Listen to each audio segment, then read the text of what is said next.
Gracias Pablo, gracias Fabián, gracias por venir. Hay que volver por lo menos al año 74, año que muere Mujica, año en que muere el general Perón, año en que se escribe el memorándum de Kissinger, en el cual se centra el libro. La reflexión del libro gira en dos temas muy importantes que se hablan muy poco en la realidad: el tema demográfico y el tema de los recursos naturales. Y se habla muy poco no es porque no sea importante, justamente todas las publicaciones, los diarios, los discursos a veces no se centran en lo esencial de la cuestión geopolítica. Y quiero contar un poquito cómo fue la historia. Yo me llega a las manos primero el documento de Kissinger en una reunión de compañeros de Mar del Plata. Me pongo a leer el documento y no podía creer que esto estuviera escrito, publicado y no se conociera. Y entré a escarbar en mi memoria y en documentos para cómo responder a un instrumento donde pone totalmente todo al servicio del imperio, incluso el concepto de mujer. Y entonces, como a veces nos pasa, o casi siempre a los peronistas, vamos al manantial que tenemos, me pongo a leer El General, y 2 o 3 años antes Perón ya estaba escribiendo el asunto con clarividencia sobre qué es lo que planteaba el imperio con respecto a la presión que sentían ellos sobre los recursos naturales.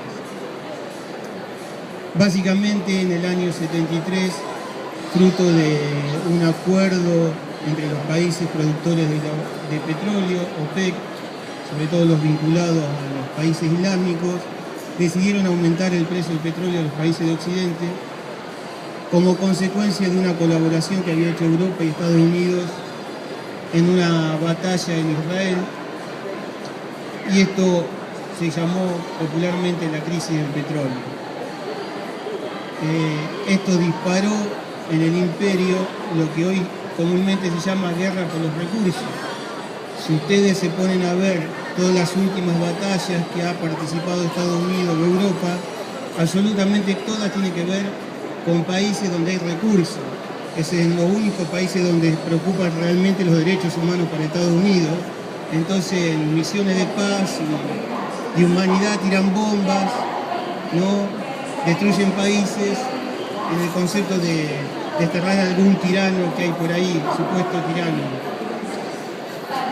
Perón se había anticipado en el año 69 y en la preocupación de Perón por los recursos naturales, luego estudiando, después de escribir el libro y asesorándome con algunos maestros, hay que rescatarla. En el año 31 ya Perón plantea que el tema de los recursos naturales no renovables va a ser eje de conflicto en el mundo, cuando él era profesor en la Escuela de Guerra.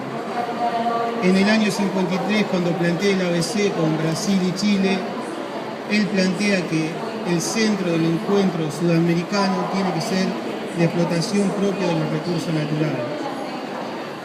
Pero ¿qué pasa cuando se produce en el año 73 la crisis del petróleo? ¿Qué ve Estados Unidos? Y puntualmente Kissinger, que lo plasma en un papel, ve que quien presiona sobre los recursos naturales, lo ve claramente porque lo dice, es la industria. Pero se da cuenta que solo los países con mucha población van a poder generar su propia industria. Entonces, el documento de Kissinger tiene dos partes. Una habla de las reservas naturales que hay en el mundo y otra es cómo hay que controlar la población. Perón, desde su concepción de los derechos del hombre desde la necesidad, plantea un vínculo de la industria a la población en los lugares donde se encuentran los recursos. Esto es aún actual y de hecho Sudamérica todavía no se lo plantea seriamente. Perón plantea en el plan trienal del año 73 que Sudamérica tenía que hacer un acuerdo para hacer la explotación de los recursos en forma propia, con las propias industrias. que ese es el quid de la cuestión de la discusión. Y si bien está en papel, todavía no lo hemos hecho. El cobre se lleva, el oro se lleva en bruto. Es una cuenta pendiente que tenemos los sudamericanos en la explotación. Y el libro va tratando en el transcurso estas dos posturas, que básicamente es la siguiente. Perón dice hay que tener mucha población porque 28 millones de habitantes en el 74 eran pocos. Él decía que teníamos que tener 50 en el 2000 y estamos en el 2010 y estamos en 41. Él plantea una política clara de natalidad con respecto a Sudamérica, porque es claro que Sudamérica tiene poca población para la cantidad de recursos que tiene.